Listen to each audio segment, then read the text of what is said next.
Anthony Tucker, who is a 2018 graduate of Bank Street College, is an author and public school pre-K assistant principal who teaches and writes in the South Bronx.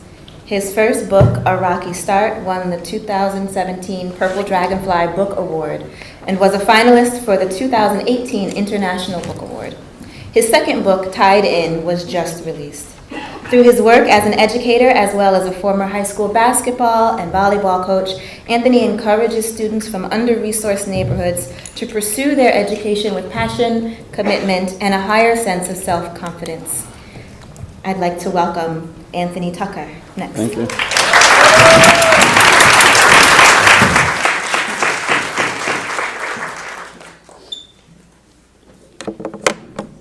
Good evening. I don't know how I can follow up behind this. I'll try. So I'm an assistant principal of a pre-K center in the South Bronx called Learning Through Play Pre-K. Not only am I the assistant principal, I am also a guidance counselor, therapist, school nurse, a crisis intervention specialist, mainly for the adults though. And everything else that comes with being an educator. You name it, I'm that. In my role, I support teacher teams development in order to assist with successful implementation of developmentally appropriate practices for our students.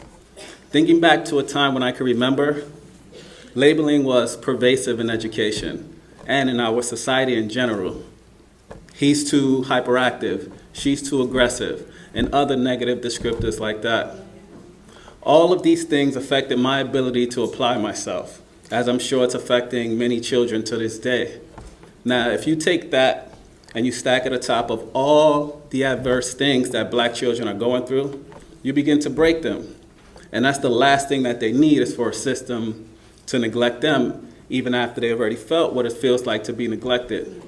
So for instance, in my household, my father wasn't around for whatever reason, my mother addicted to drugs. The list can go on, but essentially, we feel the same neglect that society has placed on our parents. So what are we now seeking? Reassurance, acceptance, value.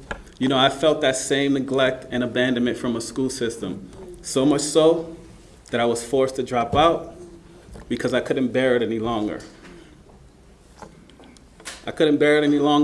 So I dropped out. But, however, that has compelled me to pursue this career so I can be an advocate, a mentor, a school nurse, a therapist, and all of the other things that come with being an educator for these children so that they won't ever feel that same neglect from a school system, myself, or any of my colleagues.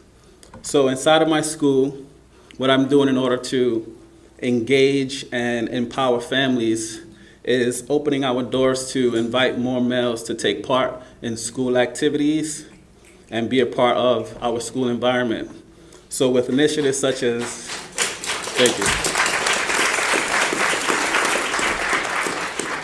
So with initiatives such as Dads Read, Art with Dad, and other activities that I've incorporated in school, I'm seeking to tackle the idea that males aren't involved at this level, because statistically they aren't. But research has shown that a strong male role model can change the perception in which society views males at this level, which can result in a more successful and stable academic career for our students.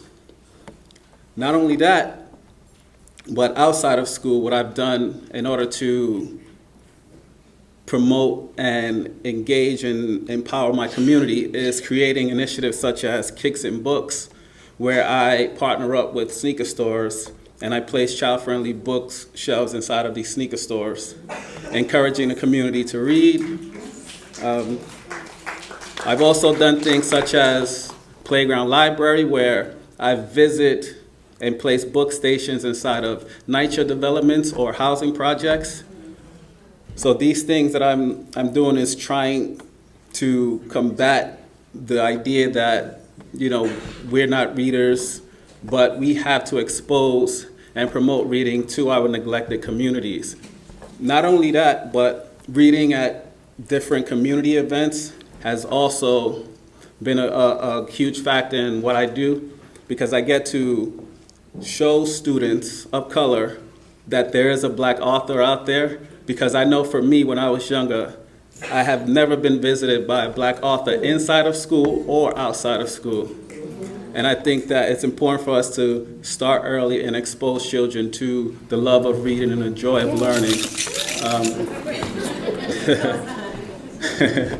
Thank you. This is why focusing on early childhood is so important, because just like Shell said, a child's brain develops to 85% of its capacity by age 3. But just imagine if that brain is not being nurtured properly. We begin to see the negative results instantly. Lack of social, emotional, and cognitive skills. And later, lack of reading and writing skills. And even later, dropping out, and the possibility of incarceration increases. So, I challenge you to think about what you're going to do differently that's going to have a positive impact on Black children. Because what we do today will and can essentially affect who and what they become in the future. Thank you.